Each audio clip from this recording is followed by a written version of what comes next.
আজকে চাচা না, আজকে আমি তোমার সাথে বাসর করবো।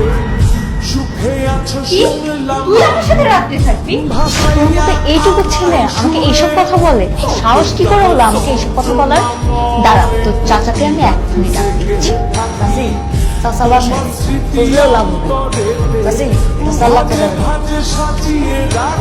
তোমার আঙ্গুলো যদি পড়ে যাবে না, ভালো সুন্দর হবে। তুমি যদি আমার সাথে বাসর করো তাহলে তোমাকে অনেক টাকা দেবো। তুমি কি ভেবেছো এই সম্পত্তির মালিক চাচা? চাচা না, আমি মালিক। তোর নামে মানে? আমার দাদু মারা যাওয়ার আগে আমার নামে সব সম্পত্তি লিখে দিয়ে গেছে, মানে 1000 কোটি টাকা। তুই কি বুঝিস? আর তোর সাথে আমি কিসের বাসর রাত করবো? আমি যা পারি তাই করবো।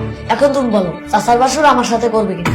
আমি তোর সাথে বাসর রাত করলাম, তুই যাই পারিস না কেন তাই করলি, সমস্যা নেই, কিন্তু তার বদলে আমি কি পাবো? তুমি যদি আমার সাথে বাসর করো তোমাকে আমার অর্ধেক সম্পত্তি লিখে দেবো, তার মানে 500 কোটি টাকা তোমাকে দেবো। এখন তুমি ভাবো, তুমি আমার সাথে বাসর করবা না করবা না? 500 কোটি টাকা? আচ্ছা, আমি তোর সাথে বাসর রাত করলাম, কিন্তু রাত যদি চলে আসে তখন তুই কি করবি? চাচা এখন বিজি আছে, আর চাচা যদি আমার কথা না শুনে তাহলে তো সম্পত্তি পাবে না, সেজন্য আমার কথা শুনে। আচ্ছা ঠিক আছে, এবার তুই আংটিটা পরে দে। ও সরি, না না, দাও শোনা, এবার তুমি আমাকে আংটিটা পরে দাও।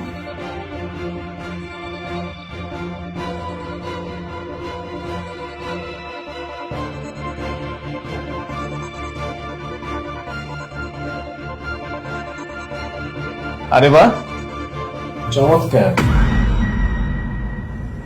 শেষ পর্যন্ত বাচ্চা ছেলের সাথে?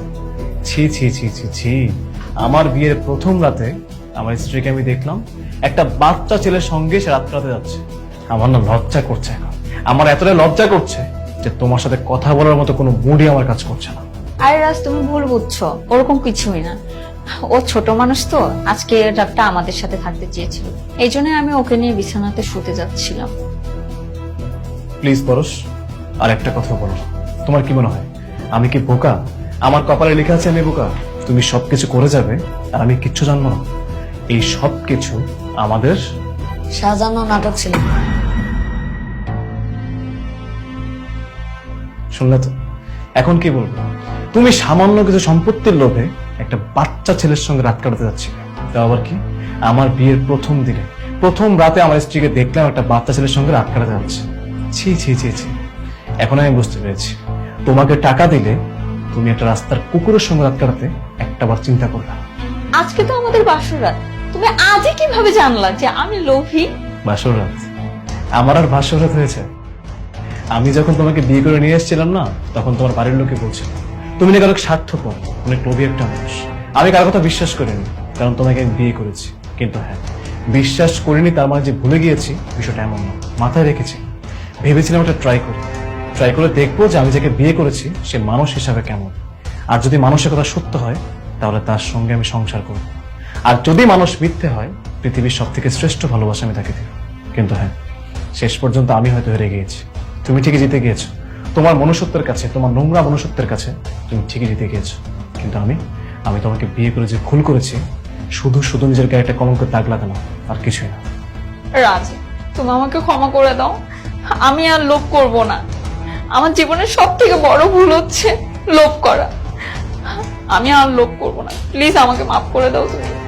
আমি তোমাকে অনেক ভালোবাসি, আমি সারা জীবন তোমার সাথে সংসার করতে চাই, থাকতে চাই। আমাকে প্লিজ ছেড়ো না তুমি, প্লিজ।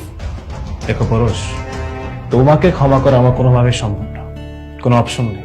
যে মানুষটা লোভী হয়, যে মানুষটা স্বার্থবাদী হয়, তার সাথে সংসার করা যায় না। সারাটা জীবন এখনো পড়ে আছে, মাত্র বিয়ের প্রথম রাত, এখনো বাকি পুরোটা জীবন পড়ে আছে। এই পুরোটা জীবন আমার আর যা যা দেখতে হবে হয়তো তা আমি সহ্য করতে পারবো না। আমি তোমার সঙ্গে সংসার করতে চাচ্ছি না। আমি তোমাকে ঠিক 3 মাসের মধ্যে ডিভোর্স দিয়ে দিব, কারণ বিয়ের পর 3 মাসের আগে কোনো ডিভোর্স হয় না। যদি পসিবল হতো তোমাকে আমি আজকে এই মুহূর্তে ডিভোর্স দিতাম, তোমাকে আমি 3 মাস পর ডিভোর্স দিয়ে দিই। সুন্দর মতো ডিভোর্স পেপারটা হাতে পেয়ে যাবে। আর আমি চাচ্ছি না তোমার গায়ে হাত তুলতে, তুমি চুপচাপ এ বাড়ি থেকে বেরিয়ে চলে যাও।